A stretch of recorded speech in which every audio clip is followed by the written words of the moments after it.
Welcome to Two Chicks and a Horror Flick, a weekly horror movie review podcast. I'm Tawny Ray. And I'm Felicia Connor. Subscribe to get new episodes every Wednesday. We dive into trivia, drink a little whiskey, and of course, give our no BS opinions. Join our Discord server or message us on social media to talk all things scary. And if you like the show, consider supporting us on Patreon. You can find all these links on our website, twochicksandahorrorflick.com. Thanks for listening. Now let's get scared. Hello, everyone. Welcome back to the podcast. Welcome back to our last episode of the year of 2023. Yay. I have also forgotten how to do this after our long break. And I was just so obsessed with if it looked too yellow in my camera that I just smiled. Oh. No, you look great. You do too. Thanks. Here we are. We're not talking about a movie. No, this will be fun. We're just having a conversation, chillaxing. It'll be exciting. Yes, this is basically our one big long tangent episode. We do have an outline. So we'll go through some reflections on 2023. We'll talk about our favorite things of the year. We'll talk about our years in general. We'll talk about our stats. So podcast stats and what we rated highest and lowest. And then we'll talk a little bit about 2024. So that's kind of where we're going. So let's start off with Felicia. What are you drinking? Oh, I'm drinking a big old glass of lemon water. Nice. Yes. The fancy lemon water. Yes. Fresh lemons squeezed in to the water. That's what I'm drinking. How about you? I was at the store a couple hours ago just picking up a couple bell peppers. And I got this like strawberry passion. It's kind of like Olipop, I think. It's like a prebiotic and probiotic sparkling drink. It's pretty good. Nice. Also a little fancy. I wanted to have something other than water, so. That's why you added fancy onto my water when you said. So both of us can have fancy drinks. Yes. Okay, so let's just do like a quick update like we normally do. How's your life? How are things? So how are the holidays? The holidays were good. I'm so happy. We didn't yet. Did I have Hanukkah already when we talked last or no? I think you were in the middle of it. Middle of the Hanukkah. Okay, so I did tell you about the party with the kids and everything. I don't even remember. So let me just tell you guys. Yeah, I Hanukkah don't think you was told me. a blast. I really went all in. And so we had the Friday, the second night of Hanukkah, which was Friday. So it was also Shabbat. We had TT's little friends come over for a slumber party. And I just had coloring sheets and food, and they had a blast. The next day looked like probably the hotel room of a rock star. It was so much fun. And I like cooked every night and cooked kosher every night and just really went in, and I was really happy about it because at the end, TT was like, oh my gosh, I can't wait to do this next year. And her little friends, their mom told me that they were going around saying, oh, we get to go celebrate Hanukkah. And because they had not ever done that before. And so it was a lot of fun. Cool. And then it was so great. And then we moved into, something else happened during that, but I'm going to save it for my highlights. And then we moved into Christmas time, and I went out to visit my family. We haven't in a few years now. We haven't made the trip. So I went out this year and it was lovely. My mom had her little holiday party and it was very, very nice trip. Awesome. Yeah. And you that was in California, right? Yeah. Yes. So you went to California. Okay. Yeah. Yeah. And So it it's was not really super nice. far. No. Cool. And the kids got everything they wanted. They're all happy. So it was really good. Yay. How about you? I've been good. We did Christmas here. Usually we'd go back and see my family, but this year we decided not to. So we went out for Thanksgiving to see my family instead because Jade flew out this morning actually to go to his friend's wedding in Alabama. So we didn't want to go to Colorado and turn around and have him fly out again for another flight. That was just going to be a lot. So it was kind of chill and nice because there wasn't any travel other than Jade, flying today. So that was kind of nice. And so we just hung out with his parents and his brothers at his mom's house. So that was really fun. We also went out to like a Christmas Eve dinner the night before with some of their grandparents. And so that was really fun too. It's really nice to just chill out. Like traveling and seeing family is great, but the actual act of traveling is can be so exhausting. So I'm kind of excited to not have really any travel in the near future at least. But I have to tell you about my favorite gift. I already showed you a picture, but I'm going to tell you the story about it. So I got a lot of great stuff, but my favorite gift was Jade got me the jacket that the driver wears in Drive.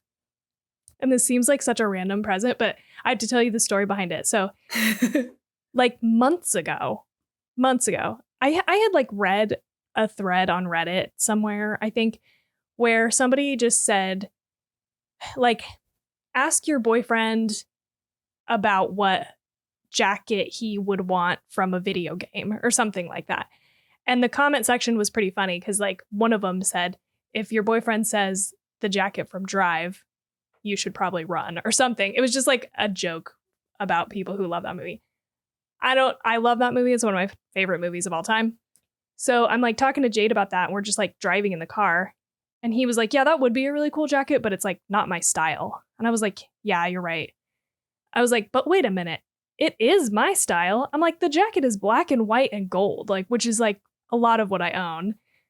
And I was like, that would be such a cool jacket. And like, we just left it at that. Like, it was just a passing conversation that I totally forgot about months ago. And he was like on this mission to get me this gift. And I wasn't sure what it was, but he had like ordered it from one shop and it was like a scam Etsy shop. So it like took his money and then closed. And he was able to get a refund through Etsy, which was good.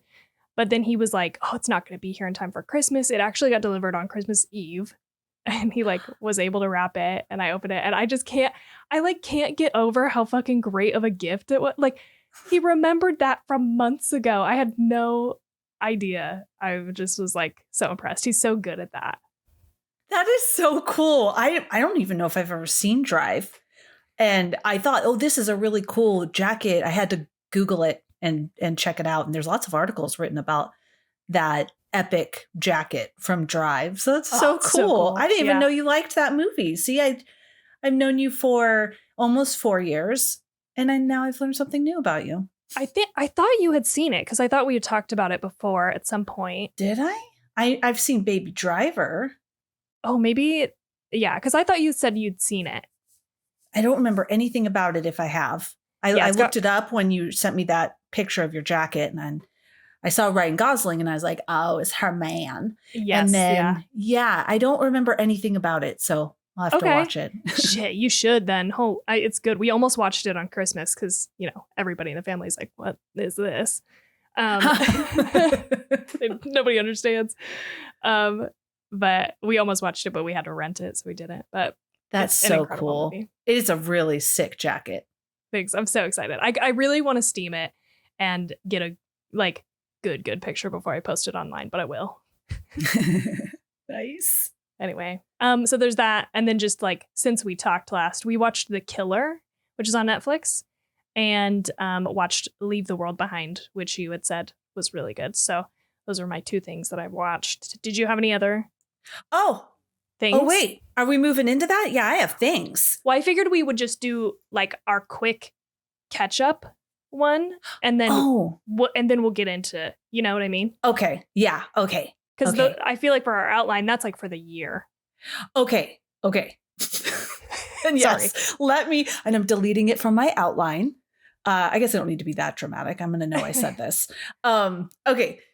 Yes. We went also to Christmas Eve at Steve's mom's house and the whole family was there and it was an absolutely amazing time. We had a blast. So happy holiday. I just wanted to mention that because it was so much fun. What we have been watching, we have been addicted to, we have finished Bridgerton. Okay. And now have moved into Queen Charlotte. And we're almost done with Queen Charlotte. And just absolutely love it. Just love and emotion and funny. And it's just nice. It's so great. Yeah. So great. We are obsessed. Steve will even say, hey, you want to watch one of those episodes of Queen Charlotte? To try to be all like, he doesn't really want to. He's doing it for me. But he admitted the other day that he really liked it. Nice. And yes, just like you mentioned, Leave the World Behind. I don't think this is a surprise. I don't know if we'll ever do this episode or what. God, I love that movie. I couldn't even stop after it was over. I just kept thinking about it and talking about it. Absolutely loved it. And then there was somebody who said they hated it. And I don't remember who, probably because I'm not friends with them anymore. I'm just kidding. But wow. Those are probably my two biggest. I'm reading some books, but I haven't finished them yet. So that's fine. Okay. Yeah. I don't know. Maybe we should do an episode. I feel like it falls into the horror. It is like you said, it's like a drama. But I feel like it's kind of a horror, like a disaster horror movie. Yeah, I agree. So, I think we should because we want to. So we just should. Totally. Okay, cool. Are we ready then to get into? Yeah, we're ready. All of 2023? Yeah, let's do it. Okay. So I don't know. In the past, I feel like we've kind of done just like an overall kind of a thing. Like, do you want to just start there? Like how 2023 was for you? Yeah, let's do that. Overall, I would say, it was a good year, for me, but it also it felt like a very quiet year, I guess I could say. I feel like it was quiet for us in the podcast. And I don't know how to explain it. It went by very fast, I feel, as well, for myself. Like really fast. Things happened. I mean, I moved. I did like a lot of things happened, but I felt like it was very still, which isn't bad. Of course, mine is, sad things in the world. Just for me personally, it was a good year. It was just quiet, I guess I would say. Okay. Interesting. How about you overall? I feel kind of the opposite. It was a fucking nonstop. And I feel like I've talked about it a lot throughout the year. Like there was so much going on.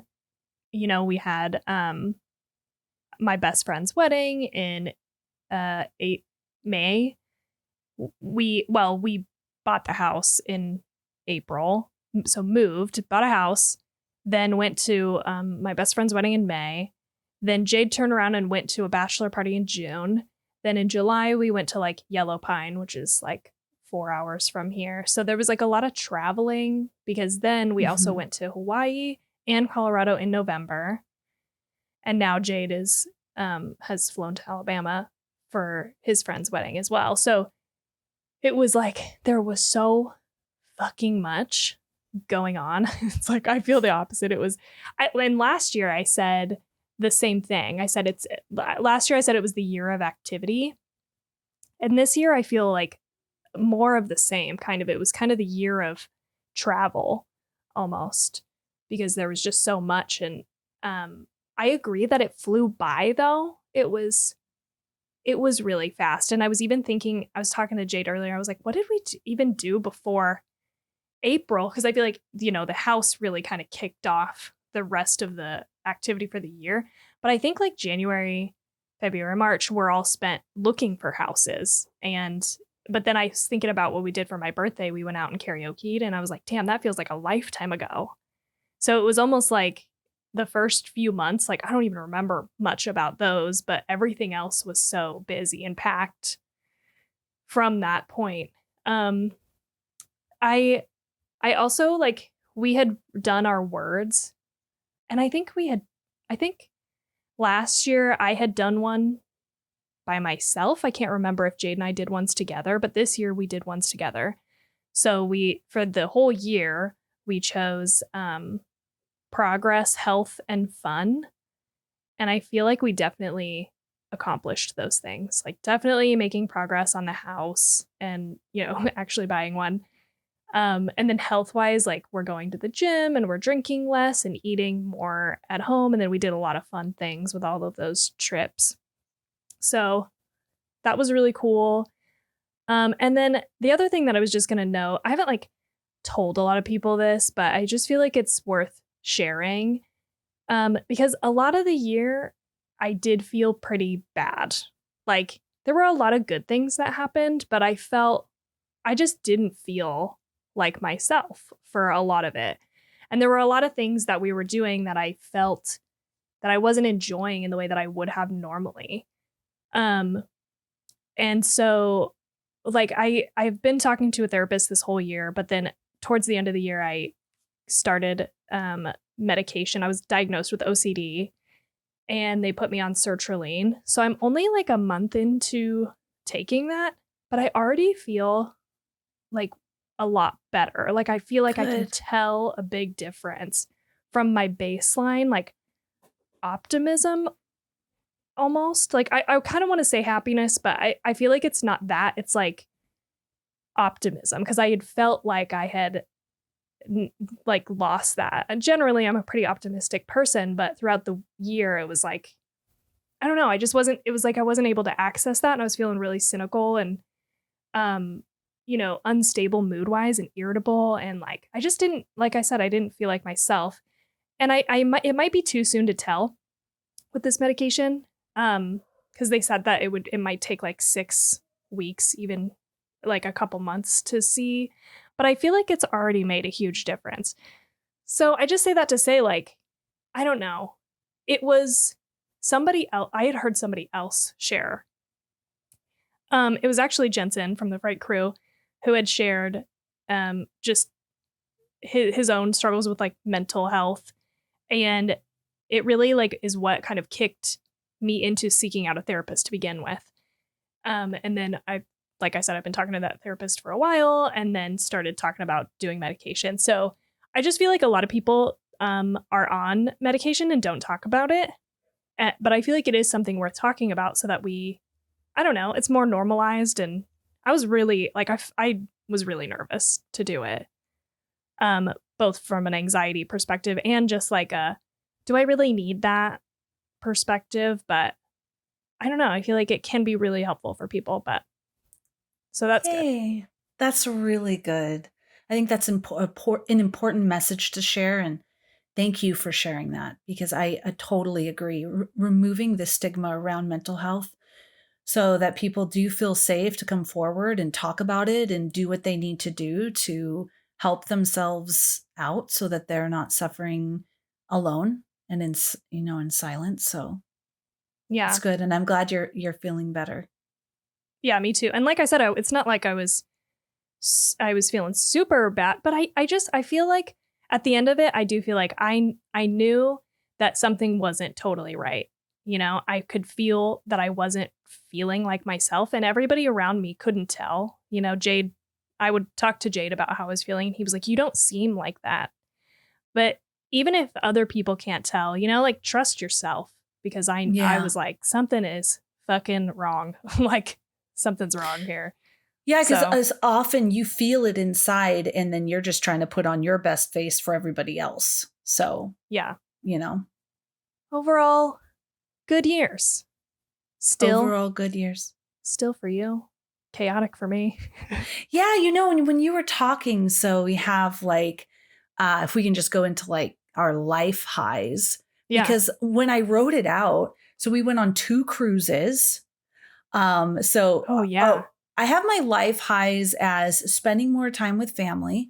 And we went on 2 cruises, which was a blast. We've just done a lot more family dinners, making sure we're doing Shabbat every Friday, which is really nice because it's just, we all come together. Like that's the one night that the kids know, oh, hey, I can't do that because I have Shabbat or I have to be home by this time.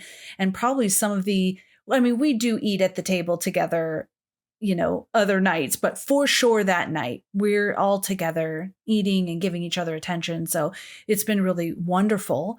Another high I have is rolling with the punches and remaining positive. This is why I think it felt still for me, is because it absolutely wasn't still, but I tried really hard to my reaction to what was happening.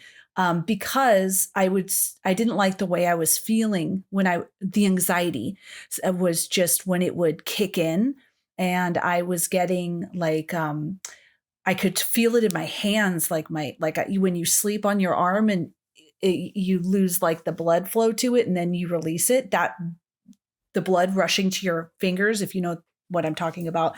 Everybody knows this because they've slept and their limb has gone to sleep. But it would come out of nowhere and like radiate my hands that go my lips, my throat, my tongue.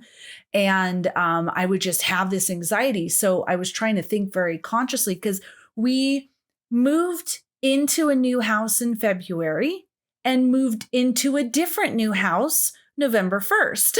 Yeah. So we had to move twice. I had to go to Malaysia for work. There was a lot that was happening. And there were those times where I was really struggling with anxiety, but really consciously trying to do things to kind of like you, not feel that way, because I didn't want to feel that way. I've had panic attacks in the past and I did not want to get into that loop again. Yeah.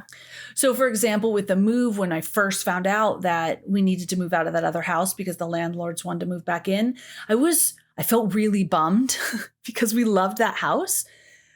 And then I immediately was like, you know what? It's okay.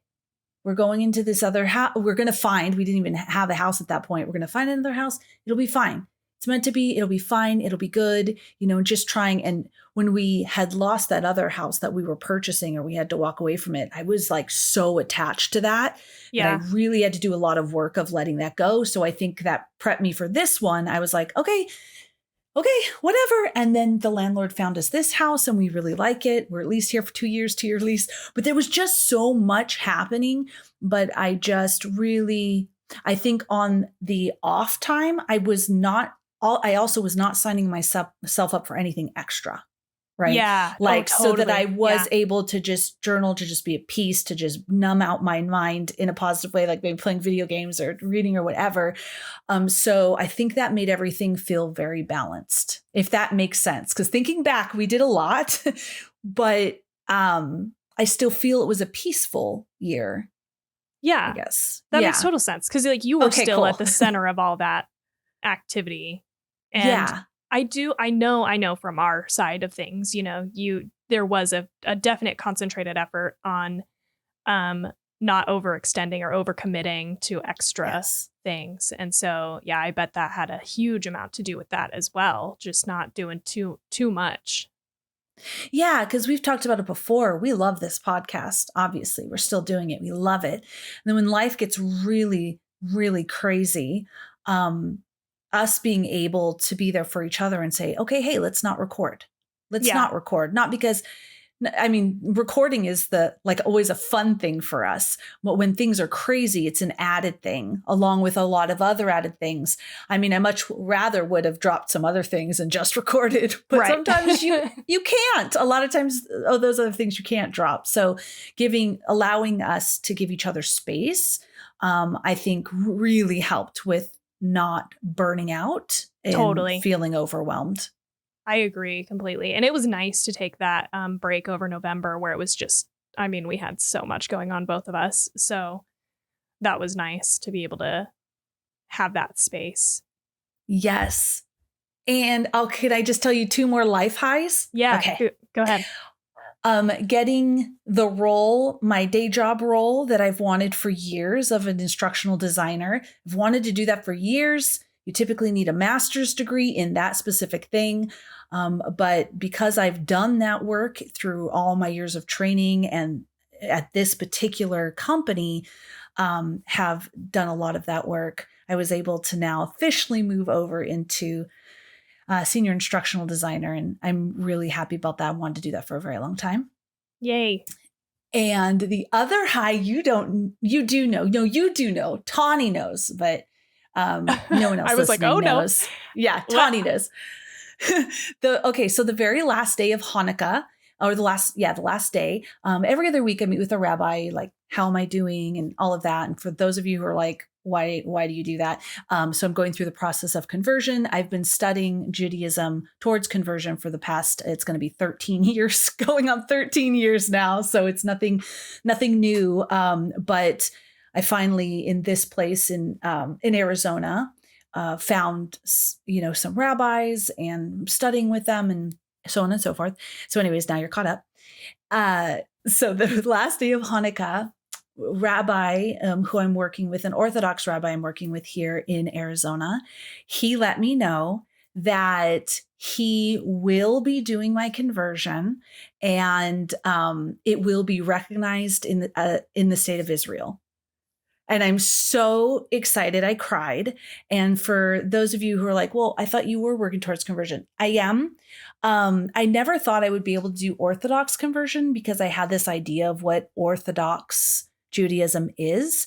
And then meeting this rabbi, there's, just like with any religion or any group, there's so many variations of Orthodoxy as well as Judaism in general.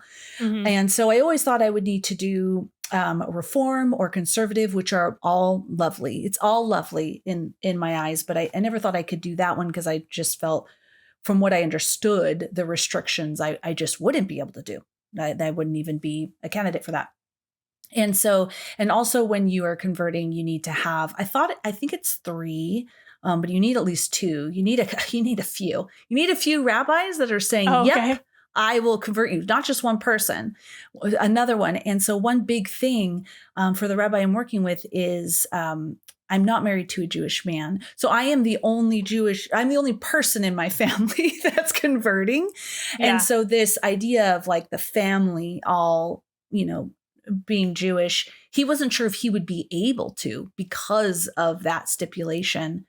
But Steve is ridiculously supportive. He actually, we're in the process of koshering, making our kitchen kosher. And he's like, I see it as a challenge.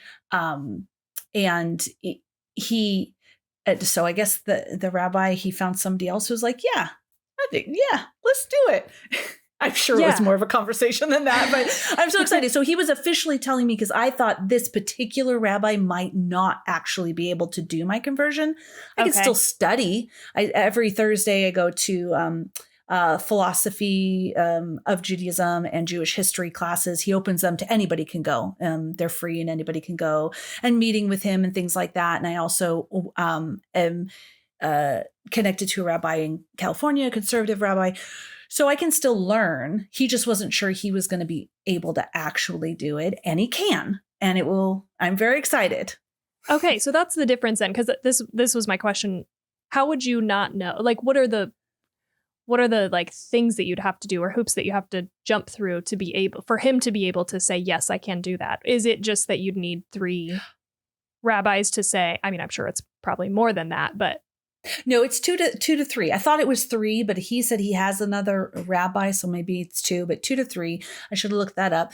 But it really depends. So if you're going to the very like Reform Judaism, then there's not going to be as many stipulations, right? They don't keep kosher, and when I say they, I mean it's typical, but I'm sure there may be some that do, but it's just a different mindset. Conservative kind of marries both.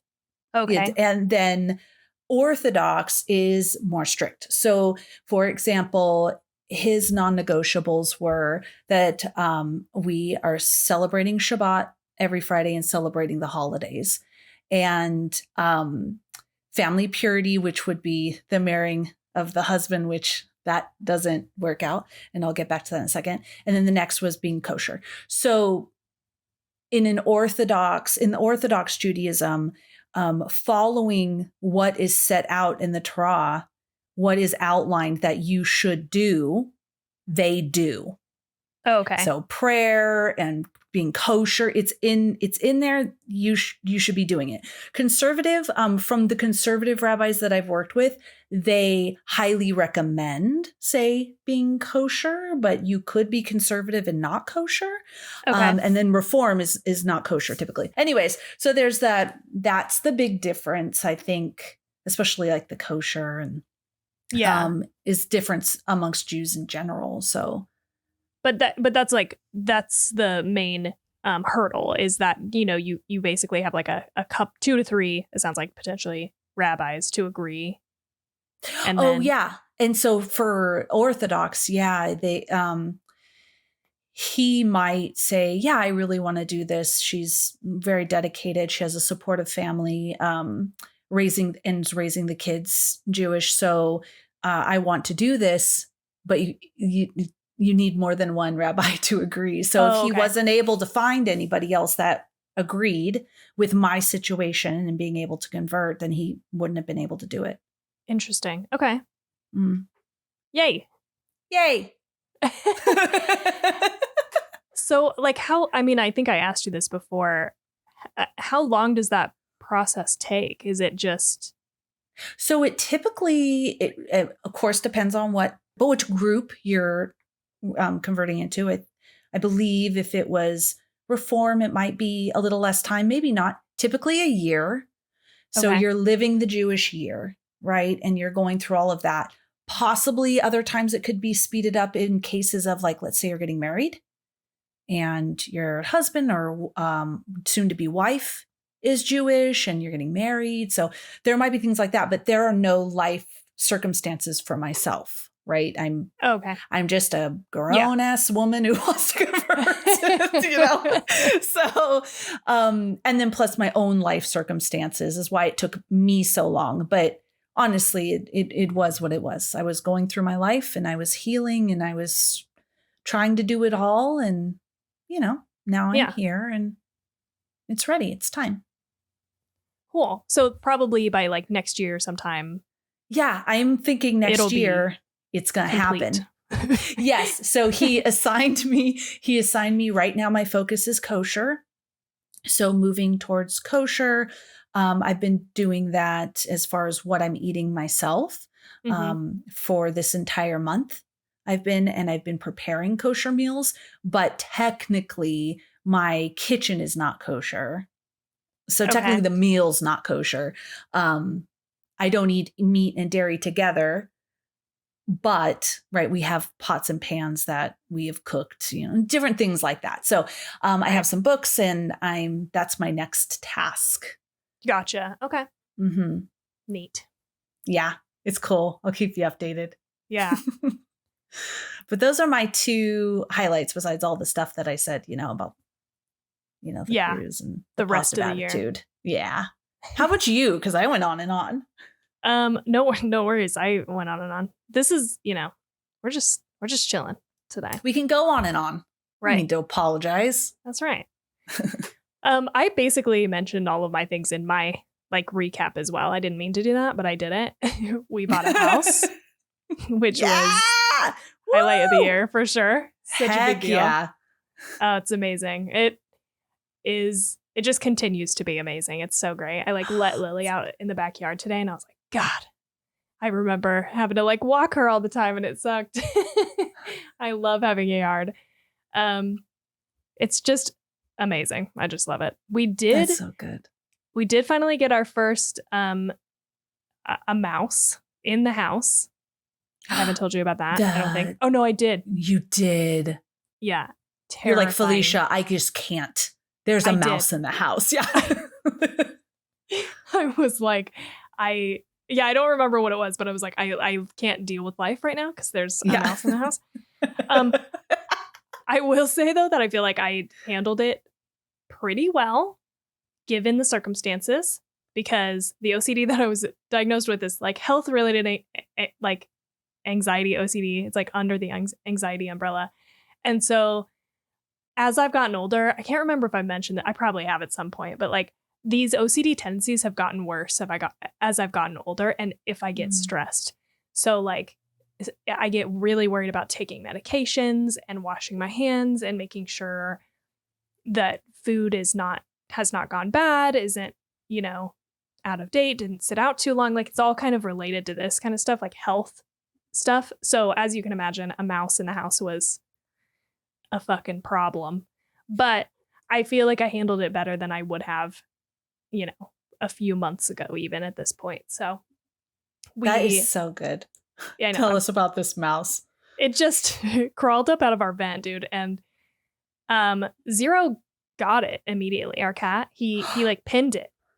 He noticed it was there before we did. He must have heard it, and he stalked over, and I was watching him, and I was like, Jade, I think he's got something over here. And he like pinned this mouse, and he bit it. Oh, it was sad. And it squealed. It was like a little tiny sad. I know, it was so gross. I was like, and so Jade's freaking out. I'm freaking out. I'm on the couch just holding Lily because I don't want her to go get involved. And he caught it in a cup. Like, Zero just pinned it and let Jade like capture it with a cup. And then Jade like picks up this cup and he's like, what do I do with this mouse? And I'm like, I don't know. We're like freaking out. And he's like, oh, he's jumping. He like almost jumped out of the cup, which would have just given me a heart attack. And he like puts it up against the wall, like traps the mouse in the cup against the wall. And I was like, I don't know what to do. And I got like something to slide behind it. And so then he went and released it outside. I'm pretty sure that mouse died because Zero punctured him pretty good. But we have spent over the last like week trying to mouse proof the house. We like rehung a door because there was like a little hole. I don't think that's where they're coming in from, though. I think we found a hole in the little vent. Like, if you take off the vent cover, you can see like straight into our crawl space. And so then this was our number one most I feel like biggest house lesson, like homeowner lesson that we've learned so far is don't fucking let the leaves get out of control. Just rake those fucking leaves early and often. Rake the leaves, because we didn't, and we just like left them. It was right before we went to Hawaii too, so we like went to Hawaii, came back, and it was all wet and cold, and all the leaves like were soaked, and it just hasn't dried out since then. So that was part of the problem. But what happened is the leaves made a big pile in front of our house. And I finally was like raking them like a few days ago and realized that there's a hole in our crawl space vent, like directly below where our vent is to our house. So I think they chewed through the vent and then got into the crawl space. And then there was like a hole in the floor into the vent to the house. So it just crawled right in to our house. And so now we've got those things blocked, and I feel much better about it. But anyway, that was... And that cat. Zero was on top of it, dude. He's so fucking old. He's like 14. I've always thought, like, if we had a mouse in the house, there's no fucking way he would be fast enough to get him, because he's old and he hobbles around a little bit. Like, he's got arthritis, but he got his ass. I saw something I wanted to get you. It just went in, and I was like, oh, I have to get this for Tawny. And I haven't ordered it yet, but now I do have to. I am going to. Okay. Okay. I can't wait. I'm excited. Yes. Oh my god. I can't wait. Okay. Just one more note on the mice. Yeah. So our garage is fucked. We have to really like seal that up, because the mice are getting into the garage for sure, because there's big gaps in our garage door.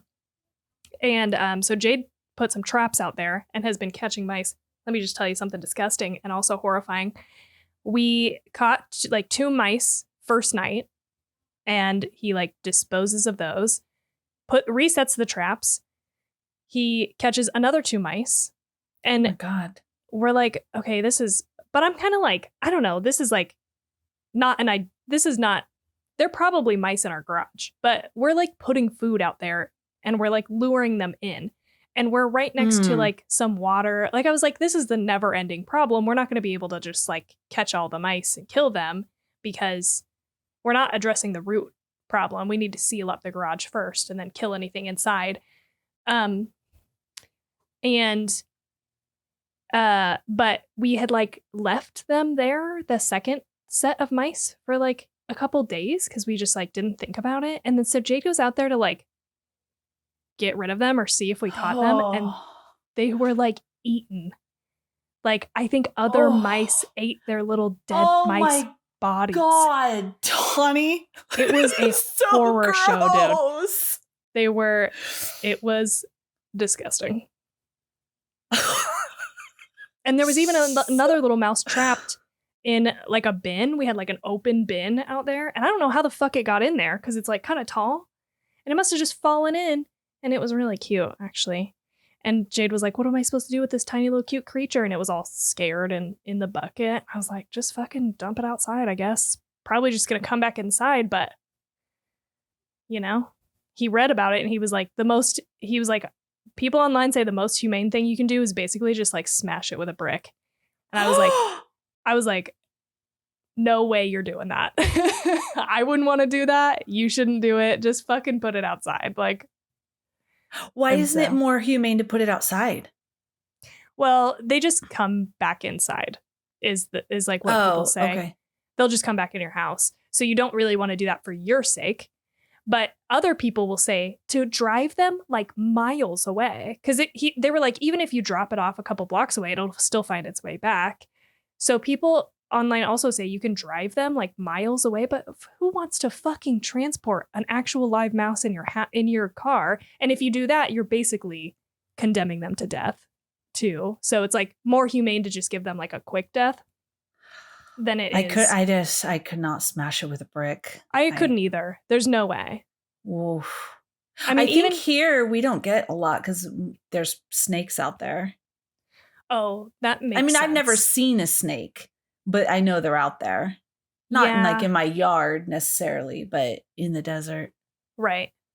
Yeah, I think we're kind of in a not optimal situation because of that water. I think we're right by this water. And I have another friend who bought a house like last year, 2022. And he was like backed up to a water thing too and also had mice. So I think it's just like part of the deal. I just don't want them in here, you know? Like in your house. Yeah. I don't care if they're outside. That's dirty. Right, exactly. Like, because they're dirty and they might have things they bring in from the outside, right? Yeah. Totally. And they're like, this is what's you have your space, we have ours, just don't come in. Like, I'm not out trying to kill every insect I see outside, just the ones that come in. Right, exactly.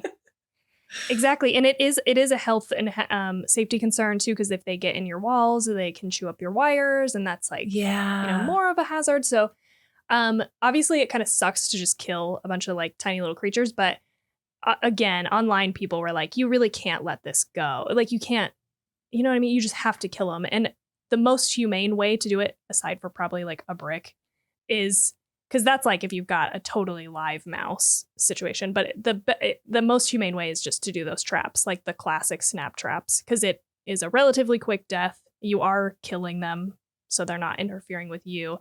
But like those like sticky traps like don't really work. And if they just get stuck, they like starve to death. Like, that's terrible. Oh, jeez. So anyway, that was a whole tangent about mouse. This is intense. Mice in the house. I think we're okay though. I feel pretty good about it now. Still overall having a house, great thing. Love it. I'm like, you know what? I'm like, people just have mice. Everybody I've told about it has been like, oh yeah, no big deal. Like, everybody just gets a mouse at some point and you just deal with it and it's fine. So that's making me feel better. Other life highlights. Obviously I already talked about this, but my best friend's wedding, Allie's wedding, was so fun and so cool. It was just a really great time. Also, going to Hawaii was amazing. And I got promoted this year at my job. So that's exciting. Those are my life highlights. Love that. For pod highlights, my top one is that we kept with it. That despite all the stuff that was going on in our lives, and even like we took little breaks, we allowed ourselves to take those little breaks without feeling guilty, and we kept with it. And here we are recording our third year-end review. Yeah, and moving it.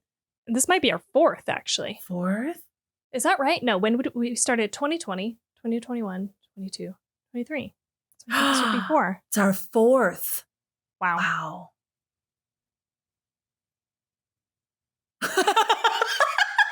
long silence. I know, because my mathing in my brain, I was like, but it's only year 3. So 2021, 2022, 2023.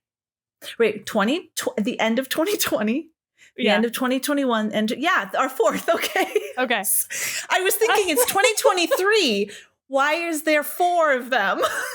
I know. No, I was having the same. I was like, both of us stop, look at each other. Wait a minute. It is 4. It's our 4th. Yeah. So we're moving into our 4th year of the podcast. And I'm really proud of us that we kept with it. Me too. And I think I had mentioned this to you, but it just was cool at our like work holiday party. I was just like talking to everybody about it. Everybody had questions, and it was cool to just be like, yeah, it's a pretty cool thing, I guess. Pretty cool thing to have a podcast. No big deal. I think my other podcast highlights, because again, I feel like it was slower paced this year for the podcast, were our guests that were on our episodes. So Erica for Horror Cafe Pod, who we did Blair Witch with, and then Hope from Jaguar Sharks, who we did Popcorn with. Those were so much fun. And then being able to visit. So we did Film Rescue. I'm sure you're going to talk about this, so I'll just say, and then Who's There podcast, BVK. And then I went on HMC, did Cocktails with the Crew with Josh. And that was a lot of fun. So for the podcast, we had a lot of fun. I think those were some big highlights throughout for me. Awesome. Yeah, we did. It was a quieter year for us in terms of, we definitely did less guest episodes. We definitely, I think, did less us being a guest on other people's podcasts as well. And I think we did probably the least amount of episodes in a year so far. I think we only did 29 episodes, which I don't mean to say only. That's still a lot, throughout the year. But I think before, our numbers were kind of weird and inflated. Like the first year, because we did double episodes in October, it made it seem like we did a ton, and because we really filled out that first October. And then I think we stuck with like 4, like once a week for a long time. And so we ramped down a little bit, I think, at the end of last year. Yeah, we're doing 3 a month. Yeah. Right. So I agree. It was a little bit quieter. So my highlights from the pod were definitely doing the BVK draft episode. That was really fun with them because we got to actually participate in the draft instead of judging it. We both agreed we liked judging it more. Yes. But yes. It was still a really great time. We did do a bonus episode. I did a bonus episode on our podcast with Mark. About music, metalcore specifically is what it's called, metalcore with Mark. So that's one of my highlights. So that was really fun. Yeah, to talk about something just totally different. We had our Discord birthday party, and so that was really fun. And I also put being on the Film Rescue podcast with Hope and Jesse talking mad shit about Silent Hill Revelation, one of my most hated movies of all time. It was just really great to shit on that. Because we usually don't. We usually are like picking things that we like and we want to talk about. And so that was really fun to just tear that movie apart. But on the other end of the spectrum, so to go from talking shit to saying great things about it, I also, just me, was a guest on the Why the Flick podcast with Claire. And we talked about Barbarian, which was one of Felicia and I's favorite of all time. I feel like, well, maybe not of all time, but it was definitely one of our favorites of last year's horror movies. And so it was really fun to go on and talk to her. She had so much more like trivia and insight. And I think it was probably partially because we did our episode on that so quick after it was released, that there's not a lot of information. So it was cool to like revisit almost, I think, a full year later with her and talk through that movie. But yeah, that was a blast as well. It was like, we didn't do a ton, but I feel like the stuff that we did was like really, really great. Yeah, I agree. I totally agree. Good year. So I have to say, moving on to like some of our favorite stuff during the year, I'm really glad that I got into the habit of in our little, I have my little Felicia's watching channel and putting all the stuff I was watching. So I was able to scroll through to the very beginning of the year and see all of the stuff.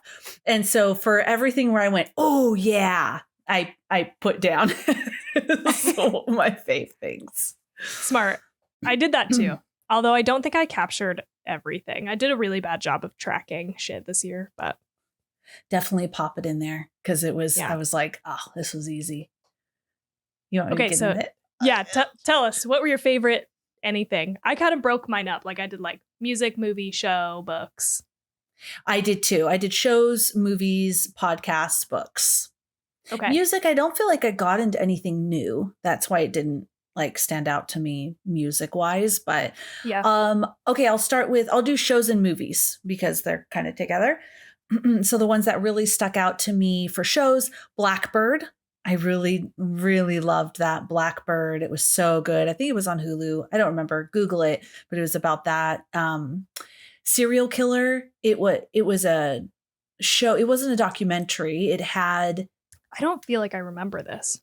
What this Blackbird. is. It was that mini series. It was a mini series about that serial killer that this one guy went undercover into the prison to try to get these details from the serial killer so that they could find where the people were buried. And it had Taron Egerton and Paul Walter Hauser. So good. It's based on a true story. I loved that. What I did is I went and looked, and if like the show stuck out at me, because I saw a lot of great stuff, but if I was really like, oh yeah, I want to mention that, I mentioned it. Yellowstone had to really ruled my life, right? You had a whole Yellowstone. Yeah. I think they're only going to make one last season. There's some issues, like the actors there's something going on, so they're not going to make any more. But Yellowstone, there's a whole thing. I was trying to buy a ranch. Yeah, I still am. Another thing is Ted Lasso. I just remember being excited for that every time. And now that's done and over. And the other thing was Chernobyl. I remember just being like, whoa, that series was incredible.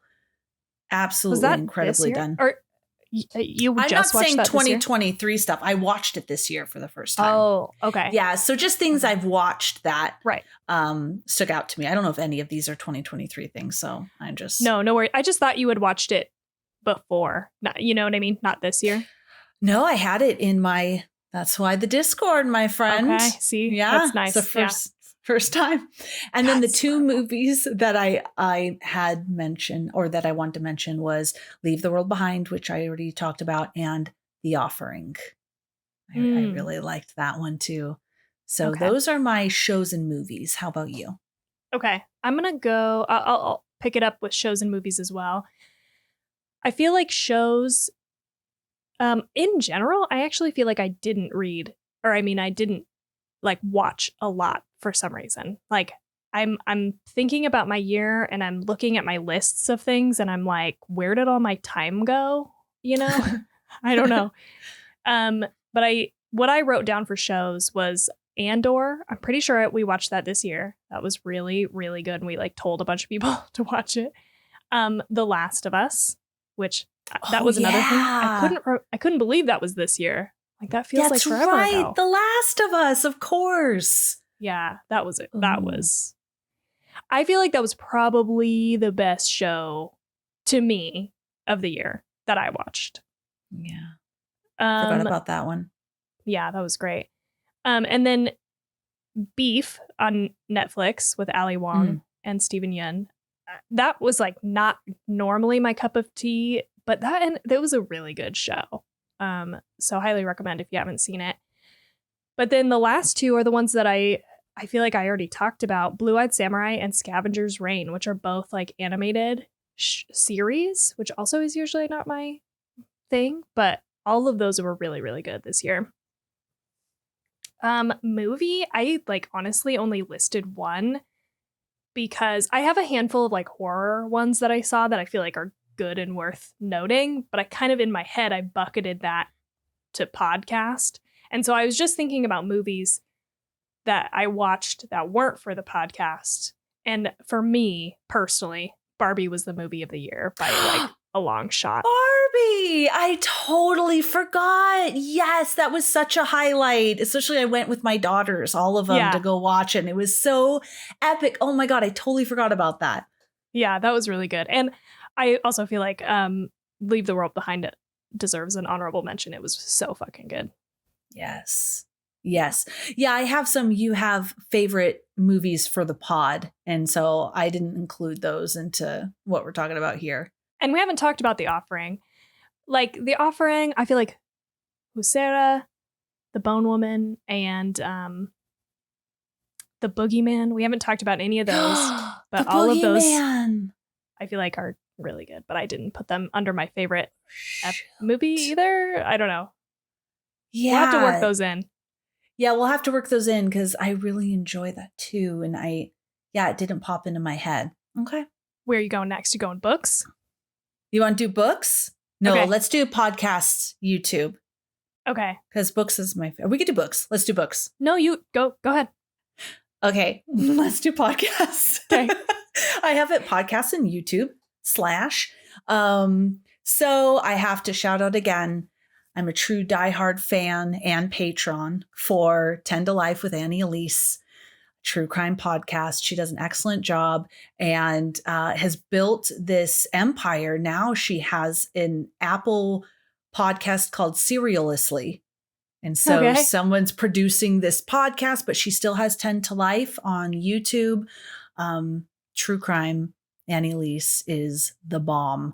Just her coverage, the way she is really respectful of the coverage that she does. And she's also like, look, this fucker's sick. Like she's just honest. I don't know. I love her. Yeah.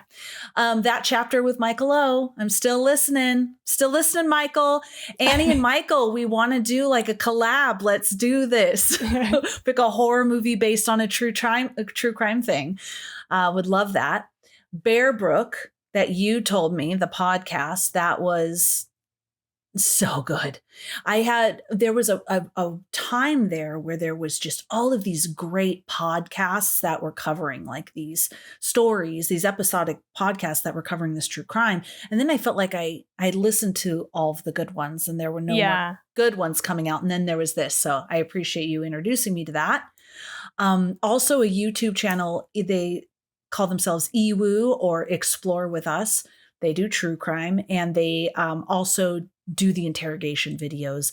And they have like, these videos are analyzed by a bunch of different types of experts. So they'll talk about like, they'll pause it and say, see how they're keep covering their mouth. This is a comforting thing or this is a lying thing. So they dive deep into like the psychology of when you're lying or when you're not. So I love that. And last but not least, because we dedicated a big chunk of our time as a family to Mr. Beast. We love you, Mr. Beast. We watch his philanthropy. You don't know who Mr. Beast is? No. But I keep seeing this name and like I saw some stuff in the grocery store the other day and I was he has his own candies. Like, who the fuck is Mr. Beast? I have no idea. Here's the thing. My daughter TT watches a lot of different YouTubers and gamers. Mr. Beast is one we all like as a family. He raises a ton of money or like he makes a lot of money and just like gives it to people, buys people cars, goes and puts, new water in little villages in Africa. I probably said all of that wrong, but like we just saw this video, right? Like he's all about like really giving his money back. He went and like, helped a bunch of different people who couldn't afford like the laser eye surgery to be able to see and bought it for them. Like he does a lot of cool stuff. He has a philanthropy channel and he also does silly things, but that help raise money because it gets those views. Like whoever is able to last 100 days in a grocery store with the stipulation gets, $1 million or whatever it is. So there's like these types of games. Okay. Like he did a remake of Squid Games. And then there's the philanthropy side for everything he does, but he's a really cool guy. TT, I'll post pictures. She wanted Mr. Beast gear. And so she got some for the holidays. And then she wants a Mr. Beast themed birthday party. So I'm going to send Mr. Beast some pictures. Maybe one of his crew will come across it and see her and tell her happy birthday. She would just freak out. So those are the things that I invested the most of my time in when it comes to podcasts and YouTube. Okay, awesome. I didn't like make a note of these like podcast because I didn't listen to a ton, but podcast wise, I listened to Brook also, which is why I told you to listen to it. And I also told other people. I was like, this is fucking amazing. You should listen. The other one that I listened to that was on our road trip to and from Colorado was Wind of Change, I think was what it was called. And it was about how the song Wind of Change by the Scorpions like might have helped the wall come down in Berlin. This is a wild story. It's wild. It was a good podcast. It wasn't as good as Brook, but it was interesting. It was a fun listen as well. As far as YouTubers, I feel like I don't watch a ton of YouTube, but now that I'm thinking about it, like I did watch a lot of Pro Home Cook, is what the channel's called. He does like recipes, and that was nice because I like watching people who make cooking look easy because I don't want it to be fucking hard. And I feel like that guy does a really good job of making it seem really simple. And I watched a lot of, I think it's called Dom's Roundtable. That's like an Elden Ring specific YouTube. Nice. Like, he does these videos that are like things you missed in each area. And I'm kind of a completionist. So like after we go through an area, I'd watch his videos and see if there was any like good items that I didn't pick up and like go back and run around and grab stuff. So that was that. That's it. But I didn't spend a lot of time on those things either. And then why don't you go ahead and share music too? Because I didn't add anything down for music. Yeah, mine's real quick. I basically just listened to Sleep Token the entire year. Basically. That was like it was, I don't know if you saw my Spotify Wrapped, but it was literally like all of my top 5 songs were all Sleep Token. And they were obviously my number one listened to band. And they came out their album this year, Take Me Back to Eden, in I think April also. And so I basically listened to that the entire year, and they're incredible. And I wish I could have seen them live. They just announced another show in May of next year at Red Rocks in Colorado. And of course, the tickets were immediately sold out. They're like $300 resale. But I'm like, if we win a bunch of money, maybe we'll You never know. You don't. The universe is working away. I did buy some of those $2 million puzzles. I don't know if you saw ads for those. $2 million puzzles? No, we bought lotto tickets, but what is this $2 million puzzle? It's like this company called Mischief, which I don't know. Did you ever see like the big red boots that looked like cartoon boots? Mm-mm. The big red boot, or they did the sneakers with the human blood in them. Do you remember this also? No. Lil Nas X like helped promote these. No. Okay. They're like, I think they're considered like an art collective. And so they do these like really interesting things. They'll sell things. They'll do like art drops, like specific types of sneakers or whatever. But they did this year for the holidays. I think it's the second year that they've done it. They did a $2 million puzzle. So I bought 4 of these things, and two of the puzzles, it's basically like a lotto. 2 of the puzzles, you win $2 million. 1, you win 1. And then there's like a tiered thing where it's like, there's some with 250, some with 100,000, some with 50, some have just $1. Most have just $1 in them. But I thought it would be a really fun Christmas activity. Unfortunately, they didn't get here in time for Christmas, so I think they're supposed to be here tomorrow. But I'm like, if we put together that puzzle and we win $1 million. So you put together the puzzle and it tells you if you've won $1 million or not? Is that the puzzle? Yeah, the puzzle is a QR code. And so you scan the QR code and put in like a code that you get with your box. And that's how you know if you've won. Oh, I'm excited for you. Yeah, so we'll see. Let us know. Not that we're, big into gambling, but I just thought it would be fun. That sounds fun. Ooh, I'm excited for you. Yeah. Fingers crossed for you. Let us know. Okay. Yeah, that was it for music though. All right. So for books, this was my favorite portion, which got me contemplating because I actually just got a shirt called Let Me Overthink This. But oh, my sick ass sweatshirts I got. I saw them. My friend. Oh my gosh, you guys, if you guys want sweatshirts or tees or anything, I'm just telling you, it's called Growing Cactus Designs. She is an absolutely lovely lady, small business. The Jewish one with the Jewish star that said love, she actually didn't even have that design. She sourced a design and created that custom because I requested it. So she'll do that if you have, like, you just give her examples of, I really want to, something that's like this. And if she can source that, she'll create it for you. And just some beautiful, beautiful, just beautiful. And the reason I'm saying this is because sometimes when you order stuff, maybe the sweatshirt isn't that soft, or maybe it doesn't fit right. I know we went through that, right, when we were looking for stores for our merch. So we bought a lot of samples to try to find it. Super soft, so like warm and soft. The design is gorgeous, really vibrant. My pictures did not do them justice. The t-shirts fit really soft. Like, you know how I am about that. Yes, absolutely love it. So I can say, if you're searching for some sweatshirts and tees and, with like clever little sayings and stuff like that, go there. You won't be sad. You will not be. You'll love absolutely everything you get. Definitely for our listeners, she's not sponsored. I'm not sponsored or anything. I'm just really fucking excited. She did so many cute things for Halloween. So lots of spooky, witchy, fun designs that I know our listeners like. So definitely go check her out. I'll tag her in the thing. Does she have is it an Etsy shop or? Yes, it's an Etsy shop. Yep. So she does everything. She has, it's one of TT's friends' moms. So she has a whole portion of her house built out into this lovely shop. It's just very cool. It's just very cool and just beautiful designs. I'm so happy. I've been wearing them every day. I've been wearing the different sweatshirts. Okay. So I got a shirt from her that said, "Let me overthink this." So that was why I went into this tangent.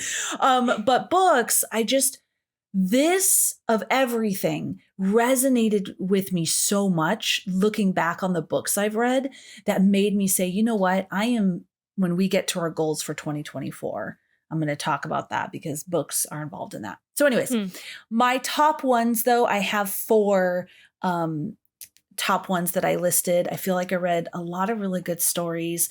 And when I say books, if it's an Audible book, if it's a Kindle book, or if it's a physical book, it's a book. So my first one on here that I can't stop thinking about is Tender is the Flesh. I can't stop thinking about that book. And always when I read a story where at the end, or sometimes when I watch a movie that's based on a book, and at the end I go, damn, I wish I wrote that. That's a good sign. So Tender is the Flesh. Next one is Brother. That was one that and these were, all 3 of these that I'm going to mention are books we read with this little book club, Show Us Your Spines, that we're doing with Mark and Brook and Erica from all the podcasts on Elm Street and a horror cafe pod. Whew, geez, that was a mouthful. Brother, gosh, it just had me. That was a page turner, and I love page turners. There's some that I just read for a very long time. This one, I just cranked through it. It was so good, Brother. Both of those horror novels. Intercepts, also a horror novel. Another one I can't stop thinking of. Just what an idea. And all 3 of these, I thought they'd make such good movies, or series. I would love to see them. And last but not least, is it bad? It's bad that I didn't mention who they were by. So Tender is the Flesh was by Agostino Bastarrica. God, I butchered that name and I'm sorry, but it was great. So definitely go check it out. Intercepts was by TJ Payne. Really, really good. This is the one I was just talking about. I was curious the whole time and not sure what was happening. Such a good book, all horror novels. And then Brother was by Anya Alborn. So very, very good. Okay, the last thing that I'm going to say, I became a big Glendy Vanderhaugh fan. I read Where the Forest Meets the Stars and absolutely loved it. Just it's not horror, just fiction. And it was just so beautiful. So then I immediately read The Light Through the Leaves again. God, I just loved it. So I then ordered, and I haven't listened to it yet. I have it on Audible, which is The Oceanographer. It's just another book by her. Has the word oceanographer in it. Okay. But there's just this beauty. She makes nature so alive, and with the human characters in the story, they're just lovely. And so huge Glendie Vanderhoff fan, just discovered her this year. Nice. Right. Those are my books. Okay. I feel like I didn't actually read a ton. Do you know how many you finished? Ooh, I have that pulled up. Let me take, yes, 16 out of 30. Wow, that's good. My goal was 30 and I did 16. Okay, I think mine was also 30, 32 or something, 36. I think I did 3 per month, whatever that is, 36. So I was way under. You did. You were like half. 14? 14. That's still good. Yeah, it's still something. I did half. Yeah. I started a lot and didn't finish them. Ooh, I started too. You do too? Okay. Yes. Yeah. There were several I started and didn't finish. And there was eventually, so I'm on Goodreads. I think Tony is too, but there were several that I had currently reading for a very long time where I finally just said, want to read. Let's just remove it. I'm not getting to this right now, and removed it from my currently reading list. Yeah, I need to do that too. I need to go back through and cull them, put them in my DNF folder or whatever. Yeah, so I only did 14. And the best things I read were they were both Draco and Hermione fanfics. So they weren't even actual books written. But they were like 800 pages long. One of them was, yeah. So that's my number one. That was my best thing I read all year by a long, long mile, was Manacled. And we talked about that at length after I read it. It was so fucking good. And just, I feel like it ruined the year almost for reading. Like nothing else came close. I don't even think I read anything for like 2 or 3 months after that, because I just knew. I was like, everything's gonna suck after that.